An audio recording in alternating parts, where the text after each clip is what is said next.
एक most complicated project, म्हणजे माझ्या लाईफमधला हा मोस्ट कॉम्प्लिकेटेड प्रोजेक्ट आहे.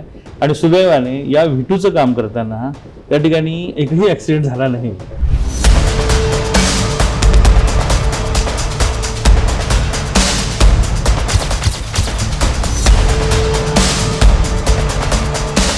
हा बोगदा जो आहे तो माझ्या दृष्टीने म्हणजे माझ्या करिअरचा हा माइलस्टोन आहे. कारण ज्याची नोंद गिनीज बुक ऑफ वर्ल्ड रेकॉर्डमध्ये होते आहे तो बोगदा अगदी म्हणजे अंदाजपत्रकापासून ते कम्प्लिशन पर्यंत तो माझ्या नियंत्रणाखाली पूर्ण झाला आहे. ते पुलाचं काम करताना दुसरं आहे की आता पूल 650 मीटर लांबीचा, तर 650 मीटर लांबीचा एक जो पूल आहे तो 2 खांबावर आहे. आता मी मगाशी आपण विचारल्याप्रमाणे त्या खांबाची उंची 182 मीटर आहे. 182 मीटर खांब म्हणजे 60 माळ्याच्या बिल्डिंग एवढ्या उंच असे 2 खांब आहेत. आणि 2 खांबावरती 650 मीटर लांबीच्या ब्रिजचं वजन आहे. आणि ते 36,000 मेट्रिक टन वजन जे आहे ते ह्या 2 खांबावरनं हँग होणाऱ्या, एका खांबावरती 60 केबल, दुसऱ्या खांबावरती 60 केबल, 120 केबलवरती 36,000 टनाचा पूल हँग होतो आहे. जेव्हा शेवटच्या केबलचं स्ट्रेसिंग झालं 240, त्या दिवशी मग मला खूप आनंद झाला की कुठलाही काही प्रॉब्लेम नाही, हा ब्रिज आपण पूर्ण करू शकलो. आणि त्या दिवशी मी माननीय मुख्यमंत्री महोदयांना मेसेज टाकला की I am happy that now we have completed this bridge. आणि then we decided and that day CM sir asked me की आपण याचं ओपनिंग कधी करू शकतो. 1.5 महिन्यापूर्वी मी मेसेज टाकला सरांना की सर ब्रिजच्या केबल्स हँग झाल्या and this is the happiest moment for us. CM सरांनी म्हणाले कधी आपण ओपन करू शकतो. सरांना मी त्यावेळेस 1.5 महिन्यापूर्वी सांगितलं होतं की सर आपण 1 मेला याचा विचार करू शकतो ओपनिंगचा. आणि सुदैवाने सर्वच आम्ही फिनिशिंग वर्क आता पूर्ण करत आलो आणि जवळपास झालं आहे. आणि 1 मेला याचं आता लोकार्पण माननीय मुख्यमंत्र्यांच्या हस्ते होत आहे. हाय हॅलो नमस्कार, मी माधवी वाडकर तुम्हा सगळ्यांचं नवभारत नवराष्ट्रमध्ये मनापासून स्वागत करते. मंडळी, आजचा भाग अत्यंत विशेष आहे कारण आजच्या या भागात आज आपल्यासोबत आहे समृद्धी महामार्ग आणि मिसिंग लिंक यासारख्या जागतिक चमत्काराचे शिल्पकार आणि ते म्हणजे MSRDCचे MD डॉक्टर अनिल कुमार गायकवाड. तर चला त्यांचं स्वागत करूया आणि आपल्या आजच्या ह्या संवादाला, या मुलाखतीला सुरुवात करूया. प्रगतीचा मार्ग हा केवळ सिमेंट कॉन्क्रीटच्या बांधकामाचा नसून तो निश्चय आणि विजनचा असतो. हे ज्यांनी सिद्ध करून दाखवलंय अशा एका महानायकाचा आज आपण परिचय करून घेणार आहोत. ज्यांनी 10वीपर्यंत शाळेत जाण्यासाठी रोज 16 किलोमीटरची पायपीट केली, पण आज ते देशाला ताशी 120 किलोमीटर वेगाने धावणारे महामार्ग देत आहे. अभियंता ते MSRDCचे व्यवस्थापकीय संचालक असा 43 वर्षांचा प्रेरणादायी प्रवास. ज्यांच्या हातांनी सह्याद्रीचे डोंगर फोडून मिसिंग लिंक सारखा जागतिक चमत्कार घडवला आणि समृद्धी महामार्गाच्या माध्यमातून महाराष्ट्राच्या विकासाची नवी भाग्यरेषा आखली. विदर्भ ते कोकणापर्यंत महाराष्ट्राचा कानाकोपरा हायस्पीड एक्सप्रेस वेने जोडणारे आधुनिक विश्वकर्मा आणि जागतिक व्यासपीठावर महाराष्ट्र मॉडेलची मोहर उमटवणारे विजनरी इंजिनियर, ज्यांच्या नजरेत उद्याचा विकसित महाराष्ट्र आहे आणि ज्यांच्या कामात जागतिक दर्जाचे तंत्रज्ञान आहे, आणि ते म्हणजे MSRDCचे MD doctor Anil Kumar Gaikwad sir. नमस्कार अनिल सर, सगळ्यात आधी तुमचं आपल्या नवभारत आणि नवराष्ट्रमध्ये मनापासून स्वागत करते. नमस्कार. आणि खरंच ही मुलाखत सुरू करण्याच्या आधी मी म्हणेन की प्राऊड मोमेंट आहे माझ्यासाठी सुद्धा, कारण महाराष्ट्रातल्या अशा एका शिल्पकारासोबत आज मी आहे आणि तुमची ही मुलाखत घेते. खूप अभिमान वाटतोय. धन्यवाद. अनिल सर, खरं तर बालपण म्हणजे लहानपणी तो मुलगा जो शाळेसाठी 16 किलोमीटर पायपीट करून शाळेला जात होता, ते आज तुम्ही देशाचे सर्वात मोठे असे एक्सप्रेस वे बनवलेले आहेत. तर हा जो 43 वर्षांचा हा जो प्रवास आहे, हा जेव्हा मागे वळून बघताय तर सगळ्यात आधी मनामध्ये काय भावना येते? नाही, पहा, म्हणजे आता सर्वांना माहितीच आहे की माझं लहानपण अगदी ग्रामीण भागातनं गेलेलं आहे. शाळेसाठी म्हणजे हायस्कूलला जेव्हा मी गेलो तेव्हा 8व्या वर्गामध्ये लालबहादूर शास्त्री विद्यालय जे उदगीरला आहे तिथे मी प्रवेश घेतला होता. तिथे हॉस्टेलला राहायचो. आणि 1 वर्ष त्या हॉस्टेलला मी राहिलो, त्या शाळेमध्ये राहिलो, पण तिथे मन न लागल्यामुळे परत मी वापस गावी आलो. म्हणजे आंबुलगा विश्वनाथ हे गाव जिथं माझे वडील शिक्षक होते आणि तिथनं हे हायस्कूल 8 किलोमीटर अंतरावरती होतं, जिथे दररोज पायी ये जा करावं लागायचं. आणि 2 वर्ष 9वी आणि 10वी मी 8 किलोमीटर दररोज पायी चालत जाणं आणि परत वापस घरी जाणं, असं 16 किलोमीटर पायपीट मला 9वीमध्ये आणि 10वीमध्ये असताना ती करावी लागली ते. आणि अशामध्ये माझं हायस्कूलचं जीवन पूर्ण झालं.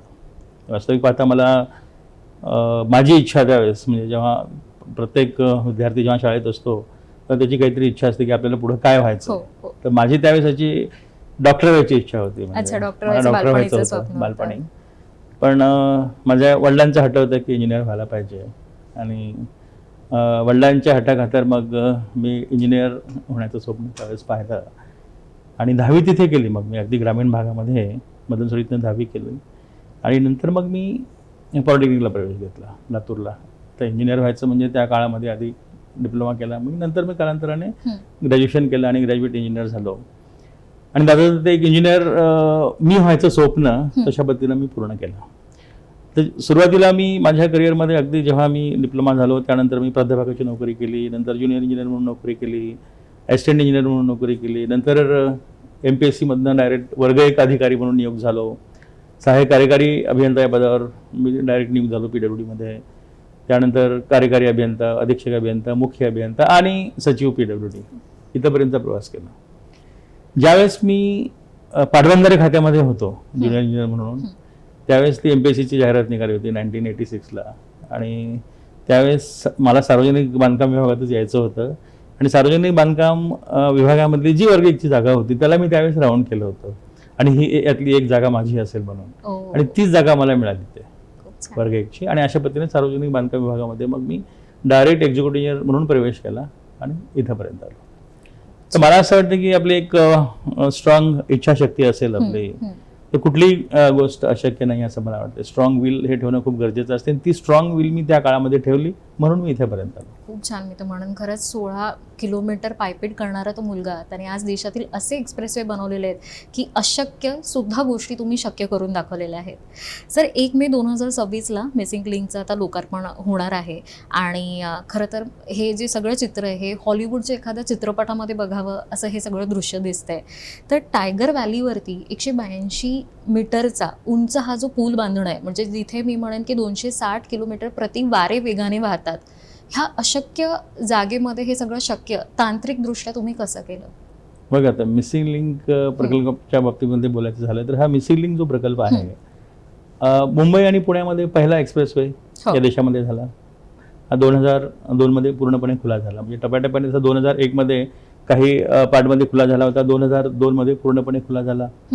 आणि जेव्हा 96-97 मध्ये या मुंबई पुणे एक्सप्रेसवेचं जेव्हा प्लॅनिंग झालं त्यामध्ये पूर्ण एक्सप्रेसवेचं प्लॅनिंग झालं होतं. पण हा जो मधला पोर्शन होता आता ज्याला आपण मिसिंग लिंक म्हणतो, तर 13.30 किलोमीटरच्या या मिसिंग लिंकचं काम त्या काळामध्ये त्यांना करता आलं नव्हतं. त्याला विविध कारणं होती. क्लिष्ट म्हणजे कॉम्प्लिकेटेड, म्हणजे टेक्निकली हा कॉम्प्लिकेटेड प्रोजेक्ट होता. पर्यावरणाच्या काही क्लिष्ट बाबी होत्या त्या काळामध्ये. पुन्हा हा प्रोजेक्ट त्यावेळेस कॉस्टली वाटला, आर्थिकदृष्ट्या परवडणारा नाही वाटला त्या काळामध्ये.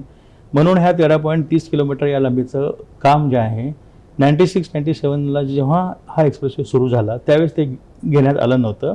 म्हणून तिची कॉमन लेंथ होती 19 किलोमीटरची, म्हणजे जुन्या मुंबई पुणे हायवेची तीच कॉमन लेंथ वायडन करून मग जुन्या हायवेची ट्रॅफिक, एक्सप्रेसवेची ट्रॅफिक जी ही 6 लेनची आणि ती 4 लेन, 10 लेनची ट्रॅफिक ही 6 लेनमधनं आतापर्यंत 2002 पासून जाते आहे. ट्रॅफिक कंजेशन त्या घाटामधली तीव्र उतार आणि जवळपास 12 ते 13 वळण आहेत त्या घाटामध्ये. त्यामुळे नेहमीच म्हणजे ट्रॅफिक जामचे प्रॉब्लेम असतील, ॲक्सिडेंटचं प्रमाण असेल, पर्यावरणाचा प्रॉब्लेम असेल, हे सर्व सोडवण्यासाठी मग शासनाने 18 मध्ये निर्णय घेतला की इथे मिसिंग लिंक आता बांधायला पाहिजे आणि 2018 साली हा मिसिंग लिंक प्रकल्पाला मान्यता दिली. आता या प्रकल्पावरती मी सुरुवातीपासून आहे, म्हणजे 2019ला मार्चमध्ये या प्रकल्पाच्या कामाला सुरुवात झाली आणि आता याच महिन्यामध्ये म्हणजे एप्रिल 2026ला हा प्रकल्प पूर्ण होतोय. आता 19 ते 26 7 वर्ष जरी हा कालावधी दिसला तर प्रत्यक्ष या कामाला 2021-22 मध्ये सुरुवात झाली. म्हणजे सुरुवातीचे जे काही 2-3 वर्षाचा काळ आहे, मध्यंतरी 2020 मध्ये आणि 21 मध्ये कोविडच्या वेव्ह झाल्या. काही फॉरेस्टच्या म्हणजे परवानग्या लागणार होत्या ॲक्सेससाठी, त्याच्यामध्ये काही विलंब गेला सुरुवातीला. आणि हा डोंगर आणि दऱ्याचा भाग असल्यामुळे टनेलच्या खोदकामाला फक्त पुणा साईडने ॲक्सेस होता. म्हणजे वास्तविक पाहता या ठिकाणी 2 टनेल आहेत. एक 9 किलोमीटरचा टनेल आहे, दुसरा 1.6 किलोमीटरचा टनेल आहे. टनेलचं काम करताना दोन्ही साईडने खोदकाम करावं लागतं. तर 2 टनेल असल्या म्हणजे 4 फेसेसने खोदकाम करावं लागत होतं. पण या 4 पैकी 3 फेसेसला आपण जाऊ शकत नव्हतो, त्या ठिकाणी अप्रोच नव्हता. पुन्हा साईडनी एकच फेस अवेलेबल होता. तिथे पण काही लँडचे प्रॉब्लेम होते. तिथले जे काही शेतकरी होते त्यांच्या कॉम्बिनेशनवरनं त्यांनी सुरुवातीच्या काळात विरोध केला म्हणून विलंब झाला. पण सुरुवातीचे एक 2-3 वर्ष जे आहे ह्या विविध कारणामुळे कोविड असेल, काही लँडचे इश्यू असतील, फॉरेस्टचे इश्यू असतील, त्यामुळे विलंब झाला. आणि खऱ्या अर्थाने 2021 मध्ये टनेलच्या कामाला आणि 2022 मध्ये तो जो काही मोठा पूल आहे त्या पुलाच्या कामाला सुरुवात झाली. म्हणजे तसं जर पाहिलं तर 21 ते 26 म्हणजे टनेलचं काम 5 वर्षामध्ये आणि पुलाचं काम 4 वर्षामध्ये हे पूर्ण झालंय. हा प्रकल्प माझ्या आयुष्यातला सगळ्यात टेक्निकली कॉम्प्लिकेटेड प्रोजेक्ट असा वाटतोय. आता हा जो बोगदा आहे जो आता जगातला हा सगळ्यात रुंद बोगदा होतोय आणि गिनीज बुक ऑफ वर्ल्ड रेकॉर्डमध्ये त्याची नोंद होती आता. आणि हा बोगदा जो आहे तो माझ्या दृष्टीने म्हणजे माझ्या करिअरचा हा माइलस्टोन आहे. कारण ज्याची नोंद गिनीज बुक ऑफ वर्ल्ड रेकॉर्डमध्ये होते आहे तो बोगदा अगदी म्हणजे अंदाजपत्रकापासून ते कम्प्लिशन पर्यंत तो माझ्या नियंत्रणाखाली पूर्ण झाला आहे. म्हणजे पूर्ण टेक्निकल गायडन्स 2019 पासून ते 2026 पर्यंत ते या प्रकल्पासाठी मीच केलाय. आणि दुसरा जो एक पूल आहे ज्याला एक V2 म्हणून एक व्हायडक्ट आहे. आपल्याला माहिती आहे की खंडाळमध्ये एक टायगर व्हॅली आहे आणि या टायगर व्हॅली मधला जो हा V2 ब्रिज आहे इथे ऍक्सेस नव्हता म्हणजे जायला. म्हणजे ज्यावेळेस प्रोजेक्ट याचा तयार झाला, डिटेल प्रोजेक्ट रिपोर्ट तयार केला गेला कन्सल्टंटनी, त्यांना सुद्धा त्या ठिकाणी जाताना ऍक्सेस नव्हता. थिक फॉरेस्ट आजूबाजूने आणि हा हिलॉक्स डोंगर, त्यामुळे त्यांनी ड्रोनच्या सहाय्यानेच त्याचा त्यावेळेस DPR तयार केला होता, प्रोजेक्ट रिपोर्ट तयार केला होता. ऍक्सेस पॉसिबल नव्हता. जेव्हा कंत्राटदाराची नियुक्ती झाली तेव्हा कंत्राटदाराला हेवी मशिनरी घेऊन जाण्यासाठी एक जुना वाकण पाली एक खोपोली रस्ता आहे तिथे, म्हणजे पाली टू खोपोली रस्ता, त्या रस्त्यावरनं एक 8 ते 10 किलोमीटरचा कार ट्रॅक होता. तिथे कार ट्रॅक होता, त्या ठिकाणी पायवाट होती. अशातनं तो एक हेवी मशिनरी वाहून नेण्यासाठी एक रस्ता तयार केला गेला आणि तिथे मशिनरी नेली आणि मग त्या पुलाचं काम झालं. ते पुलाचं काम करताना दुसरं आहे की आता पूल 650 मीटर लांबीचा, 650 मीटर लांबीचा एक जो पूल आहे तो 2 खांबावर आहे. आणि आता मी मगाशी आपण विचारल्याप्रमाणे त्या खांबाची उंची 182 मीटर आहे. 182 मीटर खांब म्हणजे 60 माळ्याच्या बिल्डिंग एवढ्या उंच असे 2 खांब आहेत आणि 2 खांबावरती 650 मीटर लांबीच्या ब्रिजचं वजन आहे. आता त्या खांबाचा जर आपण विचार केला तर त्या खांबाच्या फुटिंगचं जे वजन आहे ते 10,000 मेट्रिक टन आहे. त्या तो जो पायलॉन आहे 182 मीटर त्याचं वजन आहे 7,500 मेट्रिक टन. म्हणजे तो एक खांबाचं जर वजन आपण बघितलं तर तो 17,500 टनाचा तो खांब आहे. म्हणजे असे 2 खांब 17,500 टनाचे एका ब्रिजसाठी. असे 2 ब्रिज आहेत. म्हणजे मुंबई पुण्यासाठी एक ब्रिज आहे आणि पुणे मुंबईसाठी दुसरा ब्रिज आहे. तर एका ब्रिजचं सांगतो मी 2 खांबावरती ते 17,500 टनाचे हे 2 खांब आणि त्यावरती जो 650 मीटरचा पूल आहे त्याचं वजन आहे 36,000 मेट्रिक टन. आणि ते 36,000 मेट्रिक टन वजन जे आहे ते ह्या 2 खांबावरनं हँग होणाऱ्या एका खांबावरती 60 केबल, दुसऱ्या खांबावरती 60 केबल, 120 केबलवरती 36,000 टनाचा पूल हँग होतो आहे. तर अशा पद्धतीचा हा अवघड ब्रिज आहे. आणि सगळ्यात महत्त्वाचं म्हणजे जी हाईट आहे, म्हणजे ज्या लेवलला आता हा ब्रिज होतो आहे त्याची हाईट त्या व्हॅलीच्या बॉटमपासून 125 मीटरवरती आहे. आता 125 मीटर म्हणजे 40 माळ्याच्या बिल्डिंग एवढं व्हॅली आहे. त्यामध्ये वाऱ्याचं प्रमाण जास्त आहे. म्हणजे अगदी मॅक्सिमम विंड्स त्या ठिकाणी जे आहेत ते 70 किलोमीटर पर आवर पर्यंतचे एवढे वेगाने वाहणारे वारे त्या व्हॅलीमध्ये. पावसाळ्यामध्ये 3 महिने पूर्ण फॉग, अगदी म्हणजे काम करताना सुद्धा अगदी 5 ते 10 मीटर अंतरावरती सुद्धा आपण पाहू शकत नाही अशा पद्धतीचं डेन्स फॉग त्या व्हॅलीमध्ये. आणि 5,000 मिलीमीटरपेक्षा जास्त टोटल रेनफॉल आहे मान्सूनमध्ये त्या झोनमध्ये. म्हणजे हेवी रेनफॉल असेल, थिक फॉग असेल आणि स्पीडी असे विंड्स आहेत. आणि जिओग्राफी एकदम अशी स्लोपिंग जिओग्राफी, त्या स्लोपवरती पुन्हा फाउंडेशन करणं ते खूप अवघड काम. ते मोस्ट कॉम्प्लिकेटेड प्रोजेक्ट म्हणजे माझ्या लाईफमधला हा मोस्ट कॉम्प्लिकेटेड प्रोजेक्ट आहे. आणि सुदैवाने या V2चं काम करताना त्या ठिकाणी एकही ऍक्सिडेंट झाला नाही. ते मी अभिमानाने या ठिकाणी नमूद करू इच्छितो.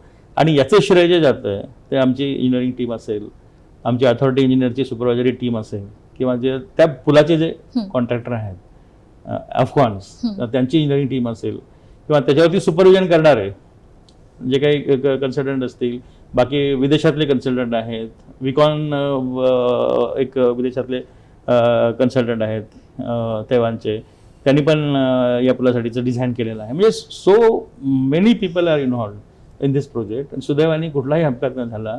जेव्हा शेवटच्या केबलचं स्ट्रेसिंग झालं 240 त्या दिवशी मग मला खूप आनंद झाला की कुठलाही काही प्रॉब्लेम नाही, हा ब्रिज आपण पूर्ण करू शकलो.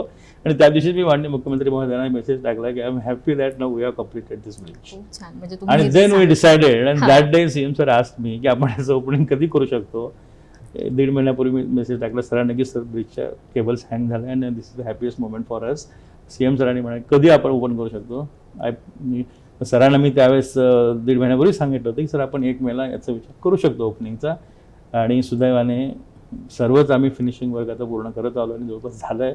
आणि 1 मेला याचं आता लोकार्पण माननीय मुख्यमंत्र्यांच्या हस्ते होत आहे आणि हा अतिशय आनंदाचा दिवस आहे. आनंदाचा आणि प्राऊड मुवमेंट सुद्धा आहे असं मी म्हणेन सगळ्यांसाठीच. सर बोगद्याचा विषय निघाला तर खरं तर एक क्युरिओसिटी म्हणून माझ्या मनात आहे. एक सामान्य माणूस म्हणून जेव्हा आम्ही बघतो की लोणावळ्याचा तो बोगदा म्हणजे 180 मीटर खाली तिथे हा एक्सप्रेसवे बांधलेला आहे. खरं वरती बघायला गेलं तर अथांग पाण्याचा हा झरा आणि तिथे भीती वाटते की कुठेतरी पाण्याचं लिकेज होऊ शकतं. पण तिथे सुद्धा हा बोगदा तुम्ही यशस्वीरित्या बांधला.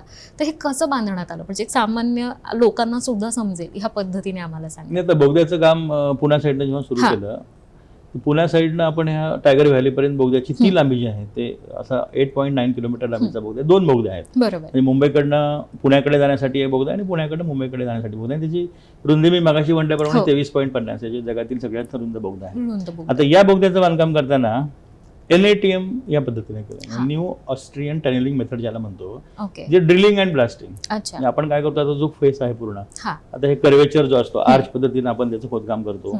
असे होल्स आपण ड्रिल करतो त्या पूर्ण फेसमध्ये. त्याच्यामध्ये एक्सप्लोजिव्स भरतो आणि मग नंतर त्याला ब्लास्ट करतो. आणि एका ब्लास्टमध्ये असं 6-6 मीटर पर्यंत ते खोदकाम करत करत करत याचं आपण काम करत आलो आहे. आता आपल्याला एक माहिती देऊ इच्छितो की हा पूर्ण डोंगरदऱ्यामध्ये हे आता सह्याद्रीच्या रेंजेस आहेत आणि सह्याद्रीचा रॉक जो आहे हा खूप स्ट्रॉंग समजला जातो. बरोबर. हा कॉम्पॅक्ट बेसॉल्ट आहे. 94% जो रॉक आहे इथला हा स्ट्रॉंग कॉम्पॅक्ट बेसॉल्ट आहे. त्यामुळे टनेलिंगसाठी हा बेस्ट स्टार्ट आहे. अच्छा. म्हणजे वास्तविकता जेव्हा आपण टनेलिंगची कामं काश्मीरमध्ये बघतो किंवा हिमाचलमध्ये बघतो त्या ठिकाणी खूप असं स्टार्टा सॉफ्ट असल्यामुळे तिथं खूप चॅलेंजेस होतात टनेलिंगमध्ये की सॉफ्ट स्टार्टा असल्यानंतर कोलॅप्स होतात किंवा लाईनिंग करावी लागते. पण तशा पद्धतीच्या लाईनिंगची इथं गरज भासत नाही. म्हणजे जनरली सॉफ्ट स्टार्टा असला की टनेलला आपल्याला RCC लाईनिंग करावी लागते. इथे तसं RCC लाईनिंगची काही गरज नाही भासली. सुरुवातीच्या सुरुवातीला एक 25 मीटर जेव्हा आपण खोदकाम करतो तेवढंच आम्ही कॉन्क्रीट लाईनिंग केलं आहे. म्हणजे अगदी सुरुवातीला आणि एक्झिटला म्हणजे मधला जो पूर्ण पोर्शन आहे 8.9 किलोमीटर मधला हे 50 मीटर सोडून तिथे लाईनिंग नाही आहे. म्हणजे आपण पूर्ण ब्लास्ट करून जो काही रॉक सरफेस आहे स्ट्रॉंग रॉक त्या रॉकला आपण मग अँकरिंग करतो. असे 6-6 मीटरचे अँकर बोल्ट्स असतात ना ते अँकर बोल्ट्स आपण हे करतो त्याच्यामध्ये. आणि त्यानंतर शॉर्ट कटिंग करतो त्याला. शॉर्ट कटिंग जे असतं ना 125 mm जे काही असतं ना तीच लाईनिंग असते ती 125 mm ची. तर त्यामुळं अशा पद्धतीच्या बेसॉल्टमध्ये हे टनेलचं काम करणं जे आहे ना ते जरी सोपं असलं तरी विड्थमुळे हे क्लिअर झालं. आणि 6% जे मी म्हणालो की या ठिकाणी 94% कॉम्पॅक्ट बेसॉल्ट आहे. 6% जो रॉक आहे आम्हाला फ्रॅक्चर रॉक भेटला मध्ये मध्ये कुठे कुठे. आणि काही काही ठिकाणी असं रेडिश सॉइल जे आहे ना असे लेअर त्या डोंगराच्या 200 मीटर खाली आम्हाला कुठे कुठे आढळून आले. आणि हे चॅलेंजेस आम्हाला त्या टनेलमध्ये आले. मग तिथे आम्ही ते सपोर्टिव्ह रिब्स अशा टाकून त्या ठिकाणी सपोर्ट सिस्टीम करत लाईनिंग करत अशा पॅचेसला आम्ही कव्हर केला. आता आपण विषय काढला लोणावळा लेकचा. जेव्हा आम्ही 4 किलोमीटर खोदकाम करत गेलो त्याच्यावर तो लोणावळा लेक होता. लोणावळा लेकचा स्प्रेड साधारणतः 1.5 ते 2 किलोमीटरमध्ये तो स्प्रेड टनेलवरती आणि तिथनं तो 180 मीटरवरती टॉपला. तर वास्तविकता आम्हाला वाटलं की लोणावळा लेकच्या खाली काही लिकेजेस असतील पण पूर्ण खोदकामामध्ये तिथला स्टार्टअप पण चांगला होता. म्हणजे ते फ्रॅक्चर्ड रॉक किंवा रेडिश रॉक तिथे नाही सापडलं आम्हाला. ते लोणावळा लेकच्या खालचा पूर्ण स्टार्टा कॉम्पॅक्ट बेसॉल्ट खूप हार्ड होता. त्या ठिकाणी एकही लिकेजेस नव्हतं आणि कम्फर्टेबली आम्ही तो लोणावळा लेक पार करून पुढे गेलो होतो. या टनेलमध्ये एकूण 4 कर्व्ज आहेत. असं म्हणजे हा टनेल स्ट्रेट नाही आहे. म्हणजे 4 कर्व्ज आहेत. कारण आता आमचा एंट्री पॉईंट फिक्स होता. पुण्याकडनं येताना ते सिंहगड इन्स्टिट्यूटच्या बॅक साईडला तिथनं एंट्री पॉईंट होता आणि खोपोलीचा एक टोल जो आहे तिथनं 6 किलोमीटरवरती त्या साईडचा एक्झिट पॉईंट होता. एंट्री पॉईंट आणि एक्झिट पॉईंट. तर हे 13.30 किलोमीटरचं अंतर जे आहे ना ते पार करण्यासाठी आम्हाला 13.30 किलोमीटरमध्ये 3% ग्रेड आणि ब्रिज म्हणजे टनेलला 3% ग्रेड दिला ग्रेडियंट उतार आणि 3.5%चा ग्रेडियंट हा पुलाला आहे. तर तो ऍडजस्ट करण्यासाठी स्ट्रेट ते ऍडजस्ट होत नव्हतं. 13.30 किलोमीटर स्ट्रेट होत नव्हतं त्या 2 पॉईंटमध्ये. म्हणून असे कर्व्ज द्यावे लागले. आता जेव्हा आपण टनेलमधून प्रवास कराल ना टनेलमध्ये कर्व्ह दिसतील आपल्याला. अशा पद्धतीचं हे कॉम्प्लेक्स काम टनेलचं सुद्धा जे आहे ना ते सुद्धा आम्ही 5 वर्षात पूर्ण करू शकतो. खूप छान. आणखीन या टनेलचं आपल्याला एक वैशिष्ट्य सांगतो की देशामध्ये फर्स्ट टाइम फायर सेफ्टीसाठी ना एक हाय प्रेशर वॉटर मिस्ट सिस्टीम आम्ही टनेलमध्ये बसवली आहे. जे पूर्वी देशामध्ये कुठेच नव्हती. पहिल्यांदा समृद्धी महामार्गावरती जो कसाऱ्यामध्ये टनेल आहे त्यामध्ये आपण ती सिस्टीम बसवलेली आहे.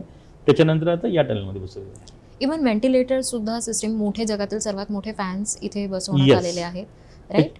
हो, याच्यामध्ये 8.9 किलोमीटरच्या लांबीच्या टनेलमध्ये असे व्हेंटिलेशन फॅन्स आहेत. त्याचे बरोबर. ट्विन व्हेंटिलेशन फॅन्स हा. आहेत 2. त्याचा डायमीटर आहे 1.5 मीटरचा आणि त्याची लांबी आहे 2.5 मीटरची. असे ट्विन व्हेंटिलेशन फॅन्स जे आहेत तो 198 मीटर अंतरावरती, म्हणजे एव्हरी 198 मीटरवरती संपूर्ण लांबीमध्ये हे ट्विन फॅन बसवलेले आहेत. आणि ते रिव्हर्सिबल आहेत. म्हणजे फक्त एकाच दिशेने असं फॅन फिरताना जनरली हवेचा झोत एका साईडला जातो. बरोबर. कंट्रोल रूम मधनं आपण ते दुसऱ्या साईडला पण करू शकतो. ओके. म्हणजे मध्ये काही इन्सिडेंट झाला किंवा कुठं स्मोक असेल तर ज्या डायरेक्शनला तो म्हणजे स्मोक काढायचा असेल त्या टनेलमधून त्या डायरेक्शनला ते त्या याच्यामध्ये काढू शकतो आपण, म्हणजे इन्सिडेंट्समध्ये. पण केवळ ह्या फॅनचं जे काम आहे रेग्युलरली रुटीनली हे व्हेंटिलेशन फॅन्स आहेत. म्हणजे बरोबर. थ्रूआउट त्या टनेलमध्ये व्हेंटिलेशन राहावं यासाठी केलेलं आहे. आणि हे 24 आवर्स चालू असतात. पण जर आता समजा इन केस अपघात काही घडला तर तिथे कंट्रोल रूमशी कशा पद्धतीने ते सगळं संपर्क साधता येतो आणि कसं फास्ट ते सगळं नाही काम बा, याच्यामध्ये हे पूर्ण 13.30 किलोमीटरची मिसिंग लिंक आहे ना, त्याच्यामध्ये 10.50 किलोमीटरचे टनेल झाले. म्हणजे 8.9 किलोमीटरचा हा पुण्या साईडचा टनेल, 1.6 किलोमीटरचा मुंबई साईडचा टनेल, असं 10.50 किलोमीटर टनेलमध्ये आहे. आणि बाकी ते ब्रिजेसमध्ये आहे. बरोबर. V2 हा ब्रिज आणि V1 ब्रिज अशा पद्धतीने ते 13.30 किलोमीटर गेले. हा एंटायर स्टेज जो आहे ना अंडर सर्व्हिलन्स आहे. त्या ठिकाणी 24 आवर्स सर्व्हिलन्स राहणार आहे. 2 कंट्रोल रूम्स आम्ही अशा एस्टॅब्लिश केलेल्या आहेत. एक म्हणजे पुण्या साईडला एक मोठी कंट्रोल रूम आहे तिकडे, अगदी टनेलच्या त्या फेसला आहे, आणि दुसरी खोपोली साईडला आहे. आणि दोन्ही कंट्रोल रूममधनं याचं एंटायर मॉनिटरिंग जे आहे आणि सर्व्हिलन्स ऑफ द टनेल जे आहे ना ते केलं जाईल. म्हणजे कुठला आता इन्सिडेंट घडला, समजा टनेलमध्ये एखादा फायर झाला तर फायर झाल्यानंतर जी high pressure water mix system आहे ती लगेच सुरू होईल. तर म्हणजे 60 डिग्री टेम्परेचर जेव्हा क्रॉस करेल ती फायर सिस्टीम ऑटोमॅटिकली ते जे नोझल्स आहेत त्यामध्ये ते मिक्स सिस्टीम सुरू होईल आणि 2 ते 3 मिनिटांमध्ये तो फायर कंट्रोलमध्ये येईल. ओके. आणि मेडिकल इमर्जन्सी म्हणा किंवा असं काही आलं तर पटकन कॉन्टॅक्ट करणं. मेडिकल इमर्जन्सी आलं तर इव्हन त्याच्यामध्ये सर्व्हिलन्समध्ये असल्यामुळे कुठे काही प्रॉब्लेम आला की लगेच कंट्रोलमधनं त्यांना कळेल आणि इमिजिएटली सुविधा पुरवली जाईल. त्या ठिकाणी आमच्या आता याच्यावरती क्विक रिस्पॉन्स व्हेकल्स आहेत, मुंबई पुणे एक्सप्रेसवरती ॲम्ब्युलन्स व्यवस्था आहे, सगळी आहे. म्हणजे त्या ठिकाणी काही जरी प्रॉब्लेम आला तर क्विक रिस्पॉन्स व्हेकल पण इमिजिएटली तिथे पोहोचू शकेल. अगदी आता बऱ्याचसा आमचे क्विक रिस्पॉन्स व्हेकलचे आणि ॲम्ब्युलन्सचे जेव्हा आम्ही रिस्पॉन्स टाइम्स आता बघतो ॲक्सिडेंट्समध्ये तेव्हा अगदी 6 मिनिटापासून ते 10 मिनिटापर्यंत आहे रिस्पॉन्स टाइम्स.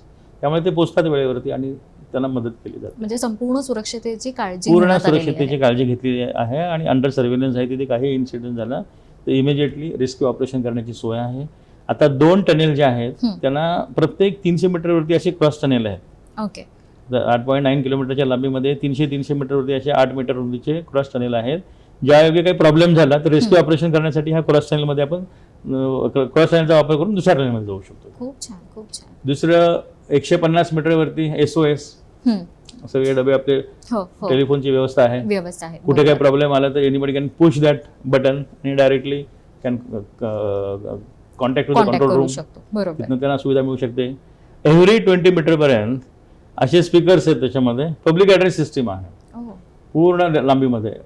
म्हणजे कंट्रोल रूममधनं डायरेक्ट इन्स्ट्रक्शन्स आहेत ते तिथे दिल्या जाऊ शकतात.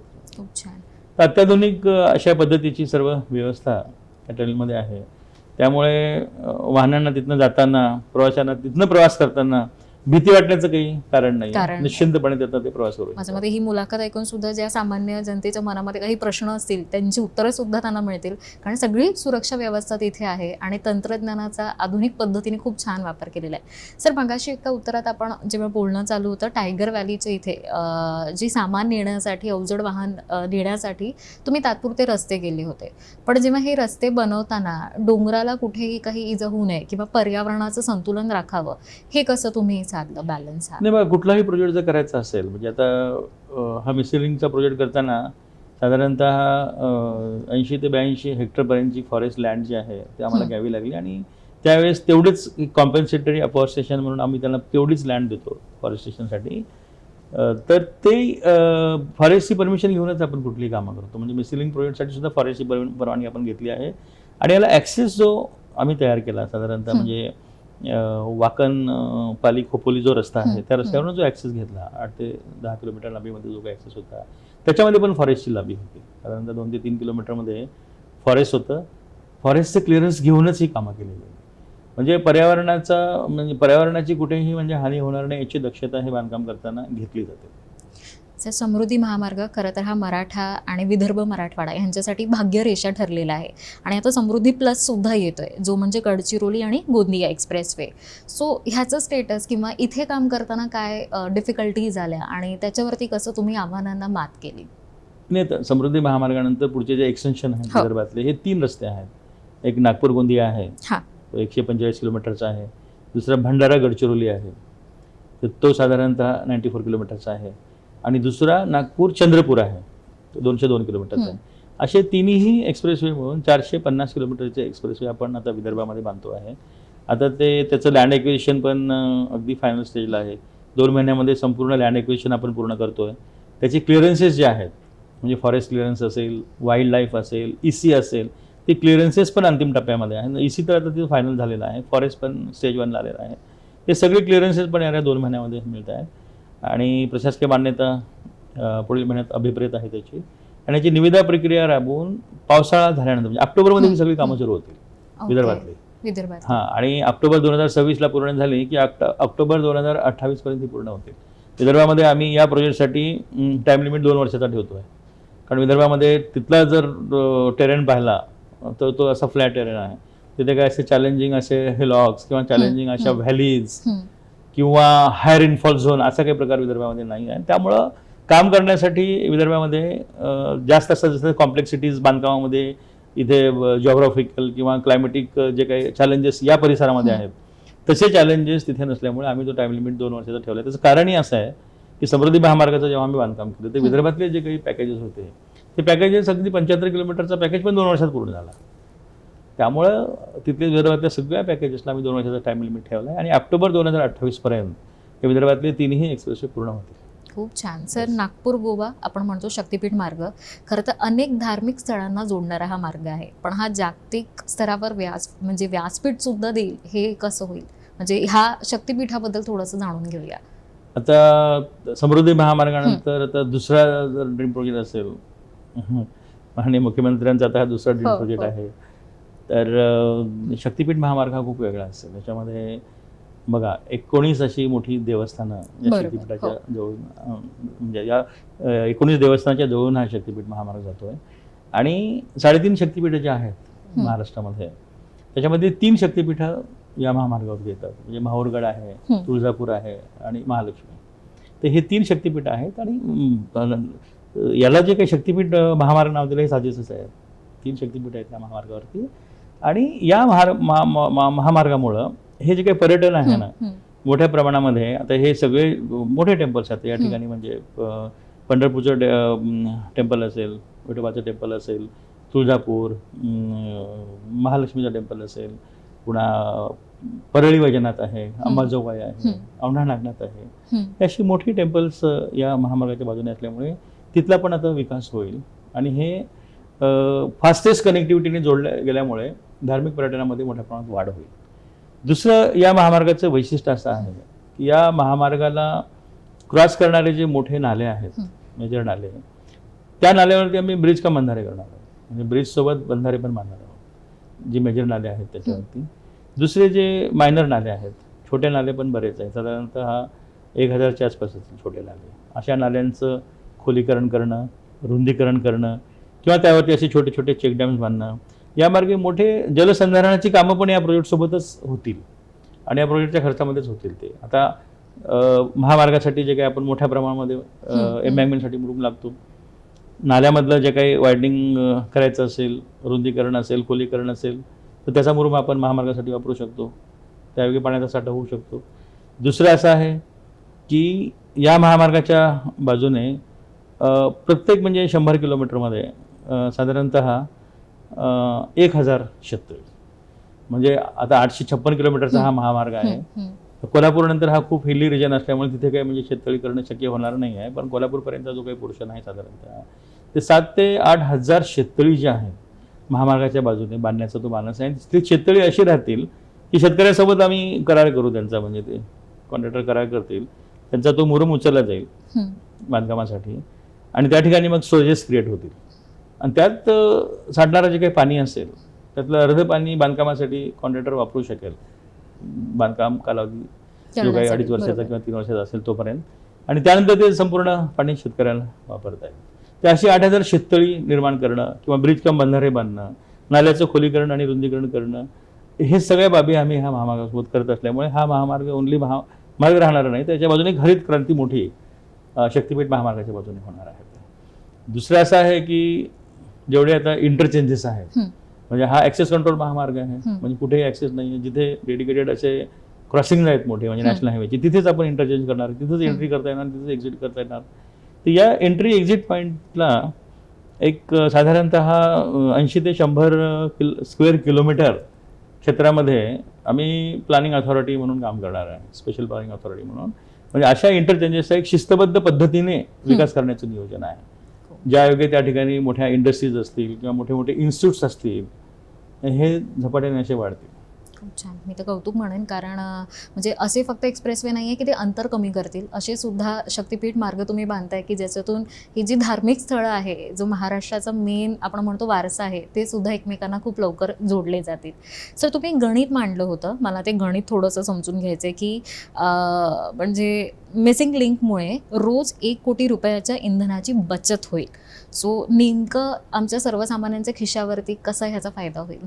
नाही, पहा, आता मुंबई पुणे आता सध्या लोक जे प्रवास करायचे, कळंबोलीला जेव्हा आपण एक्सप्रेस सुरू होतो तिथनं ते प्रवास करायला लागायचे आणि त्यांचा प्रवास एक्सप्रेसचा संपायचा वेस्टर्ली बायपास जिथे संपत होते त्या टर्निंगला, तिथे वेस्टर्ली बायपास जिथे एंड होतो तिथे ते 94 किलोमीटरचं अंतर होतं.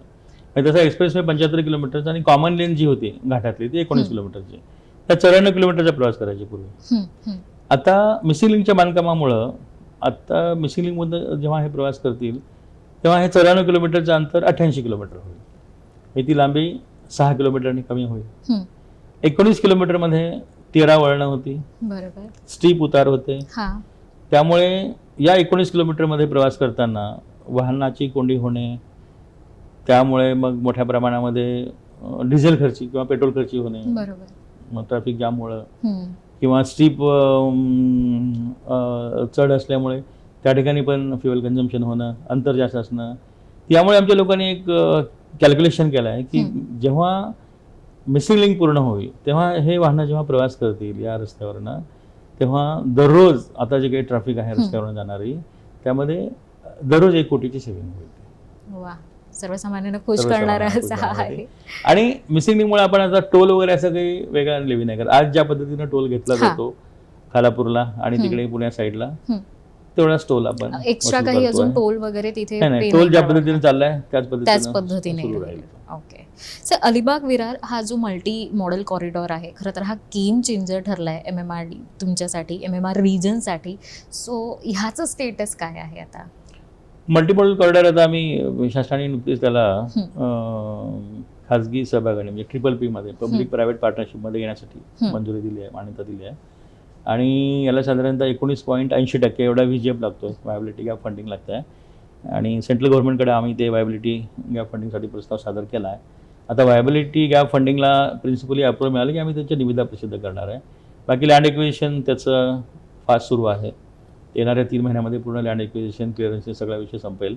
हा क्लिअरन्स आला की साधारणतः एक येणाऱ्या ऑक्टोबर-नोव्हेंबर 2026 पर्यंत कंत्राटदाराची निश्चिती करण्याचं नियोजन आहे. ओके, मला अजून 2 प्रोजेक्ट आणि तिथून मग नंतर पुढील 3 वर्षामध्ये हा प्रोजेक्ट पूर्ण होईल. ओके, मला अजून 2 प्रोजेक्टची माहिती हवी सर. एक तर पुणे रिंग रोड आणि दुसरं म्हणजे आपण जो जालना नांदेड एक्सप्रेसवे आहे त्याबद्दलची माहिती. आता पुणे रिंग रोडचं काम सुरू आहे. पुणे रिंग रोड हा 169 किलोमीटर लांबीचा रिंग रोड आहे. आता त्यातले तसे 12 कन्स्ट्रक्शन पॅकेजेस होते, त्यातले 9 पॅकेजेसचं काम आता सुरू आहे. 3 पॅकेजेस हे एक NHची आणि आमची कॉमन लेंथ होती त्यामुळे तिथे मागे आहेत, पण ते पण आता सुरू होतील. म्हणजे येणाऱ्या 3 महिन्यामध्ये त्याची टेंडरिंग प्रोसिजर ते पण 3 पॅकेजेस सुरू होतील. म्हणजे आता 9 पॅकेजेसचं काम ऑलरेडी सुरू आहे. तर आता याचं पण नियोजन साधारणतः एक 2028 डिसेंबर 28 पर्यंत ही पुणे रिंग रोडचं काम पूर्ण करण्याचं नियोजन आहे. जालना नांदेड तो पण 180 किलोमीटरचा महामार्ग आहे, त्याचंही काम प्रगतीपथामध्ये आहे आणि तो पण डिसेंबर 2028 आधी तो पण महामार्ग पूर्ण होईल. जालना नांदेडमध्ये एक वैशिष्ट्य असं आहे की जालना नांदेडची जेव्हा अलाइनमेंट निश्चित केली गेली त्यावेळेस शासनाने असं सुचवलं की जालना नांदेड या अलाइनमेंटमध्ये हाय स्पीड ट्रेनसाठी आपण प्रोव्हिजन करायला पाहिजे. म्हणून आम्ही एक 20 मीटरची स्ट्रीप जी आहे जालना नांदेडमध्ये ते हाय स्पीड ट्रेनसाठी अशी राखीव ठेवलेली आहे. त्यामुळं जालना नांदेडची अलाइनमेंट बहुतांश तुम्हाला असं स्ट्रेट दिसेल ती अलाइनमेंट, आणि 6 किलोमीटरचा हा त्याचं मिनिमम रेडियस आहे त्याचं 6 किलोमीटर असं, आणि त्यातनं पूर्ण 20 किलोमीटरच्या रुंदीमध्ये जर हाय स्पीड ट्रेन आपण त्या ठिकाणी त्याचे ट्रॅक्स कन्स्ट्रक्ट केले तर ती धावू शकेल. अशा पद्धतीचं नियोजन त्या एक्सप्रेसवेमध्ये आम्ही केलेलं आहे जालना नांदेड. सर मला एक वेगळा प्रश्न विचारायचा वाटतोय, म्हणजे नकाशा जर का आम्ही भूगोलाच्या पुस्तकाचे जुने काढले तर ते जेव्हा नकाशे बघतो तेव्हा सुचतही नाही काय कसं ते, पण इतके सुंदर एक्सप्रेसवे, देशातील सगळ्यात मोठे एक्सप्रेसवे आपल्या महाराष्ट्रामध्ये बांधण्यात येत आहे. तर जेव्हा अनिल गायकवाड ह्या आपल्या महाराष्ट्राच्या नकाशाकडे बघतात तेव्हा कशा पद्धतीने त्यांची स्ट्रॅटेजी असते, आणि जेव्हा हे एक्सप्रेसवे बांधणं असो एका इंजिनियरच्या दृष्टीने कशा पद्धतीने तुम्ही हे सगळं बघत असतात? नाही, आता MSRDCचं आमचं जे विजन आहे, MSRDCने आणि राज्य शासनाने जे विजन सेट केलं आहे 2047 पर्यंत 6000 किलोमीटरचे एक्सप्रेसवे बांधण्याचं आमचं विजन आहे. आता मुंबई पुण्याचं 94 किलोमीटर आणि समृद्धी महामार्ग 701 किलोमीटर, 795 किलोमीटरचे एक्सप्रेसवे आता बांधून झाले आहेत, आणि येणाऱ्या 2029 पर्यंत 900 किलोमीटरचे एक्सप्रेसवे अजून बांधून होतील. म्हणजे 2029 पर्यंतच आपले जवळपास 1700 ते 1800 किलोमीटरचे एक्सप्रेसवे होतील, आणि टप्प्याटप्प्याने 30 ते 47 17 वर्षामध्ये राहिलेले 4000 किलोमीटरचे एक्सप्रेसवे टप्प्याटप्प्याने हे पूर्ण केले जातील. आता एक्सप्रेस हायवे का गरजेचे असतील तर फॉर डेव्हलपमेंट, म्हणजे तुमच्या स्टेटच्या प्रॉस्पेरिटीसाठी अशा पद्धतीचे एक्सप्रेसवे खूप गरजेचे असतात. आता प्रगत जी काही राष्ट्र आहेत, जर्मनी, जपान आणि साऊथ कोरिया, तिथले जे क्षेत्रफळ आहे त्या राष्ट्राचं ते आपल्या राज्याच्या क्षेत्रफळा इतकंच आहे, +5-10% तिथले एक्सप्रेसवे 10,000 किलोमीटरपेक्षा जास्त आहेत त्या तिन्ही राष्ट्रामध्ये. आपण आत्ताशी कुठे 795 किलोमीटरचे एक्सप्रेसवे पूर्ण केले आहेत, आणि 6000 किलोमीटरचं जेव्हा आपण विजन आपण जे सेट केलेलं पूर्ण करतोय तेव्हा महाराष्ट्राचा प्रत्येक जिल्हा जो आहे तर हा आपण एक्सप्रेसवेने कनेक्ट करू, आणि त्यामुळे काय होईल की जो काही आता सध्या इंडस्ट्रियलायझेशन जे आहे ते सेंट्रलाइज जे झालेलं आहे, इंडस्ट्रीज आता ठराविक ठिकाणीच मोठ्या MIDCs आहेत, म्हणजे इथे मुंबईजवळ असेल किंवा नाशिकजवळ असेल किंवा छत्रपती संभाजीनगर असे मोठे जे शहरं आहेत त्याच्याजवळ काही इंडस्ट्रीचं जे काही आता कॉन्सेंट झालेले आहेत ते पूर्ण राज्यभर, म्हणजे जेव्हा एक्सप्रेसवेचं जाळं राज्यात प्रत्येक जिल्ह्यातनं होईल त्या इंडस्ट्रीज सगळ्या जिल्ह्यामध्ये होतील. त्यामुळे रोजगाराची निर्मिती होईल, पूर्ण स्टेटमध्ये रोजगार वाढीस लागेल, मोठ्या प्रमाणात इंडस्ट्री झाल्यामुळे उत्पादन वाढेल, स्टेट GDP पण त्यामुळे वाढेल. अशा योगे entire state prosperity as such अशा पद्धतीचे एक्सप्रेसवे खूप गरजेचे आहेत. आणि आता आम्ही पहिल्यांदा, म्हणजे माझ्या आयुष्यातला पहिला एक्सप्रेसवे हा देशातला सगळ्यात सिंगल स्टेज लॉंगेस्ट एक्सप्रेसवे 701 किलोमीटरचा आम्ही जो बांधला, तो एक्सप्रेसवे सुद्धा एस्टिमेटपासून कम्प्लिशनपर्यंत त्या प्रोजेक्टवरती मी काम केलं. असं दुर्मिळ असते, क्वचितच असते की एक अधिकारी अगदी एस्टिमेटपासून तू सुरुवात करतो आणि तोच कम्प्लीट करतो, असा खूप दुर्मिळ एक असतो. पण माझ्या बाबतीमध्ये असं घडलं की हा एक्सप्रेसवे मी एस्टिमेटपासून कम्प्लिशनपर्यंत पूर्ण केला आहे, आणि त्या गोष्टीचा मला खूप आनंद पण आहे आणि अभिमान पण आहे, आणि एक वेगळं समाधान आहे. वेगळं समाधान आहे. आणि स्टेटच्या दृष्टीने आता कसं आहे की आदरणीय देवेंद्रजी फडणवीस साहेब आणि आदरणीय एकनाथजी शिंदे साहेब यांचं सुद्धा इन्फ्रास्ट्रक्चरच्या बाबतीमध्ये एक मोठं विजन आहे, आणि इन्फ्रास्ट्रक्चर ही त्यांची प्रायोरिटी आहे. मग आता जबाबदारी वाढली असेल ना की आता एक एक्सप्रेसवे एवढा तुम्ही सुंदर छान झालेला आहे, तर आता अजून पुढे तुमच्याकडनं अशी कामं अपेक्षा? निश्चितच जबाबदारी वाढली आहे. आणि आता कसं आहे की पहिला जेव्हा आपण एक्सप्रेसवे करतो तेव्हा दुसरे येणारे एक्सप्रेसवे अजून त्याच्यापेक्षा वेगळे असतील. पहिला एक्सप्रेसवे त्यात आणखी नवीन सुधारणा करत येणारे सगळे जे आता प्रोजेक्ट्स आहेत अजून आपल्याला सुधारित झालेले दिसतील. माझी काही स्ट्रॅटेजी तुम्ही स्वतः काही बनवली आहे का की आता पुढे जे काही विजन आहे तुमचं ते पूर्ण करण्यासाठी हा रोड मॅप करणार आहात, किंवा हा काही विचार तुम्ही डोक्यामध्ये काही केलाय स्ट्रॅटेजी? हे पूर्ण जे आता मी मगाशी म्हणालो ना की 6000 किलोमीटरचं जे काही विजन सेट केलंय ना, आता यातले 900 किलोमीटरचे एक्सप्रेसवे जे आहेत आता काही सुरू आहेत आणि काही सुरू होतील. 2029 पर्यंत 900 किलोमीटरचे एक्सप्रेसवे पूर्ण करण्याचं विजन आहे, ते करतोच आहे. आणि त्यानंतर परत अजून 2029 नंतर टप्प्याटप्प्याने होणार आहेत ते अजून राहिले 4000. सर मी असं ऐकलं की MSRDला विशेष नियोजन प्राधिकरणाचा दर्जा मिळाला आहे आणि गेली 10 वर्ष झाली आहे, तर त्याबद्दल काय सांगाल? MSRDC आता स्पेशल प्लॅनिंग अथॉरिटी म्हणून आता राज्यभर त्याचा आता विस्तार होतो आहे. सुरुवातीला पनवेल जवळचे 71 गावं आणि कर्जत जवळचे 31 गावं असं 102 गावाचं प्लॅनिंग अथॉरिटी होतं MSRDC. आता त्याचा विस्तार वाढला आहे. तिथले DP प्लॅन पण अप्रूव्ह झालेत आणि तिथले जे काही म्हणजे प्रपोजल्स आहेत, परमिशन्स आहेत, ते आता MSRDC कडे येतात. ते 102 गावासाठी पनवेल जवळच्या MSRDC प्लॅनिंग अथॉरिटी आहे. नंतर आता पुण्याजवळ पुणे रिंग रोड जवळपास 650 स्क्वेअर किलोमीटर एरियामध्ये तिथे पण MSRDC प्लॅनिंग अथॉरिटी आहे. आता भिवंडीजवळ जे आता आमने आहे, आमने नोड, तिथे 46 गावामध्ये ते आहे, म्हणजे 125 स्क्वेअर किलोमीटरमध्ये आहे. तर त्याचाही विस्तार होऊन साधारणतः 450 स्क्वेअर किलोमीटरपर्यंत भिवंडीजवळ पण आता MSRDC प्लॅनिंग अथॉरिटी होतो आहे. 450 स्क्वेअर किलोमीटर म्हणजे MCGM च्या बरोबरीने ते क्षेत्र असेल, म्हणजे ठाण्याच्या पलीकडे जे विकसित होते. तर मुंबई 4 म्हणून त्याकडे पाहिलं जात आहे. दुसरं, कोकणामध्ये 19 ग्रोथ सेंटर आहेत. पूर्ण अगदी गोव्यापासून ते वाढवणपर्यंत 19 ग्रोथ सेंटरचं पण प्लॅनिंग अथॉरिटी MSRDC आहे. आणि वाढवणचं ग्रोथ सेंटर जे आहे ना, ते त्या 19 पैकी सगळ्यात मोठं आहे. त्याचं पण क्षेत्रफळ साधारणतः 300 ते 350 स्क्वेअर किलोमीटर आहे. ते पण प्लॅनिंग अथॉरिटी म्हणून आम्हीच आहोत तिथे. न्यू महाबळेश्वर 2000 स्क्वेअर किलोमीटरचं क्षेत्र आहे. न्यू महाबळेश्वर, हां, ते पण आम्ही प्लॅन करतोय. राधानगरी, अच्छा, राधानगरी, हां, ते पण प्लॅनिंग अथॉरिटी आम्ही आहोत.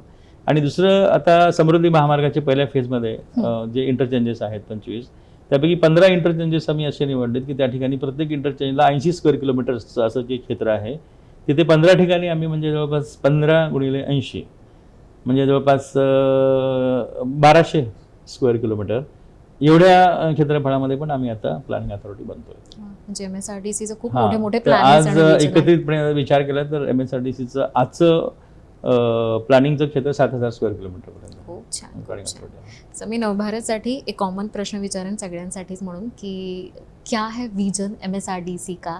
अगर मैं कहूँ कि आगे 5 साल, after 5 years, what is the vision of MSRDC? First phase, in the first phase now means there is a planning of construction of 900 kilometer of expressways in the next 5 years. Wow. Till 29, 900 kilometer expressways will be completed by the MSRDC. And you said the planning authority also, MSRDC got the planning authority also. So what are the vision or what are the planning strategy for this? In planning authority now, so many government lands are there in the planning authority. So we are requesting government to waste those land parcels with the planning authority. So we will develop those land parcels properly, and then so many investors can be attracted to invest in our jurisdiction, and new industries will be established. Very nice. Thank you sir. खूप छान वाटलं तुमच्यासोबत ही मुलाखत आणि हा संवाद करून.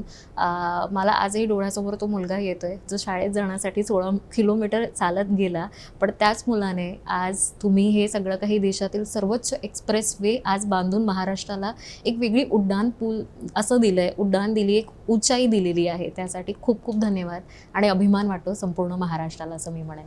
Sir, जाता जाता आमच्या नवराष्ट्र नवभारतच्या प्रेक्षकांना जर का काही सांगायचं असेल किंवा आपल्या महाराष्ट्राच्या ह्या नागरिकांना काही सांगायचं असेल, एखादा संदेश, मेसेज द्यायचा असेल, तर तो काय असेल? नाही, सर्व नागरिकांसाठी माझा संदेश हाच असेल की आम्ही आता एक्सप्रेसवेज बांधतो. आता बऱ्याचदा काय होतं की आपल्याला एक्सप्रेसवे वापरून जास्त सवय नाही आहे. आपण पहिला मुंबई पुणे एक्सप्रेसवे झाला, त्यानंतर आता दुसरा एक्सप्रेसवे नुकताच ओपन केला. तर मी एवढंच आवाहन करेल की एक्सप्रेसवे वापरताना आपण सगळ्यांनी काळजी घ्या. जे काही वाहतूक नियमाचं पालन आहे, जे काही स्पीड्स आपण त्या ठिकाणी दर्शवलेले आहेत, म्हणजे आपल्या सायनेज बोर्ड्सवरती, म्हणजे 120 किलोमीटर प्रति आवर एक्सप्रेसवेचं आमचं स्पीड लिमिट आहे, म्हणजे लहान वाहनांसाठी. तर त्याचं आपण त्या स्पीडवरती नियंत्रण ठेवा, सुरक्षेची काळजी घ्या आणि जे जे काही म्हणजे नियम आहेत रस्त्यावरनं प्रवास करतानाचे, या नियमांचं पालन करा आणि अपघात शून्य आमचे महामार्ग राहतील यासाठी आपण मदत करा. कारण आपला सहभाग अपघात न होण्यासाठी खूप महत्त्वाचा आहे आणि आपण या बाबतीमध्ये आम्हाला निश्चितपणे आमच्या आव्हानाचा मान करून, नियमाचं पालन करून वाहनं चालवाल अशा अपेक्षा व्यक्त करतो. खूप छान सांगितलं. कारण एक्सप्रेसवेचा वापर करा, पण नियमावली जी आहे किंवा रूल्स रेग्युलेशन जे नियम आहे ते नक्की पाळा. वाहनावर नियंत्रण, म्हणजे वाहनाच्या गतीवर नियंत्रण ठेवलं पाहिजे, ते महत्त्वाचं आहे. आणि अपघात शून्य हा करण्याचा अपघात प्रयत्न शून्य आपल्याला करण्याचा नक्कीच आपण प्रयत्न करायचा आहे. करूया. मंडळी, तुम्हाला ही मुलाखत आजची कशी वाटली हे आम्हाला कमेंट्स करून नक्की सांगा. डॉक्टर अनिल गायकवाड यांच्यासोबत हा आज जो झालेला संवाद आहे तो तुम्हाला कसा वाटला ते सुद्धा आम्हाला कमेंट्स करून नक्की कळवा. अशाच नवनवीन मुलाखतींसोबत आपण पुन्हा भेटत राहूया. तोपर्यंत मी माधवी वाडकर, नवराष्ट्रमधून. धन्यवाद. थँक्यू. धन्यवाद.